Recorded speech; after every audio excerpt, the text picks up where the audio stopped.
अस्सलाम वालेकुम। सो आज हम डिस्कस करने वाले हैं मलेरिया के बारे में। तो सबसे पहले देख लेते हैं कि मलेरिया है क्या।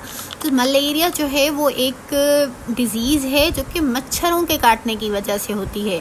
तो इसका सबसे बड़ा जो एजेंट है, जो काजिंग एजेंट है, वो है हमारे पास मॉस्कीटो। और मॉस्कीटो की जो नेम है एक स्पेसिफ़िक, वो है एनाफिली मॉस्कीटो।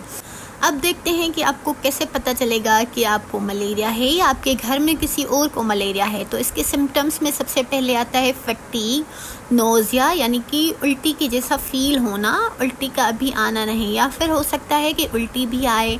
उसके अलावा आपको जो है वो मसल्स में पेन होगा, बुखार होगा और चिल्स के साथ होगा। चिल्स के साथ मतलब कि आपको सर्दी भी लगेगी। उसके अलावा जो इसका बुखार है वो एक दिन छोड़कर आता है या फिर 2 दिन छोड़कर, यानी कि एक दिन किसी को बुखार हुआ तो फिर एक दिन वो बिल्कुल नॉर्मल होगा एंड देन उसको फिर से दूसरे दिन बुखार होगा। या फिर ऐसे हो सकता है कि एक दिन बुखार हुआ और 2 दिन के बाद फिर से उसको बुखार हुआ, लेकिन ये बुखार सर्दी के साथ होगा और साथ में पसीने भी आएंगे और उसके साथ साथ आपको सर में दर्द भी हो सकता है।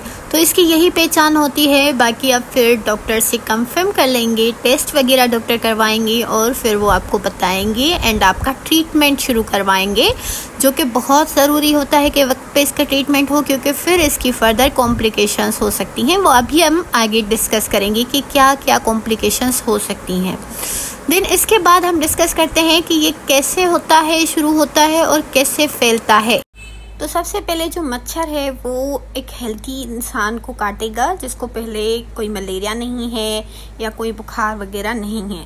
तो उसमें क्या करेगा, वो जैसे उसको काटेगा तो उसके ब्लड में वो अपने प्लाज्मोडियम को इंजेक्ट करेगा। तो जब वो प्लाज्मोडियम जो है वो उसमें इंजेक्ट हो जाएगा होंगे, जब स्पोरोसाइट्स रिलीज़ होंगे तो वो जाएंगे लिवर में और लिवर में जाके फिर वो हमारे पास ज़्यादा डिवाइड होंगे, बहुत सारी कॉपीज़ बनेंगी एंड देन वो आपके रेड ब्लड सेल को इन्फेक्ट करेंगे।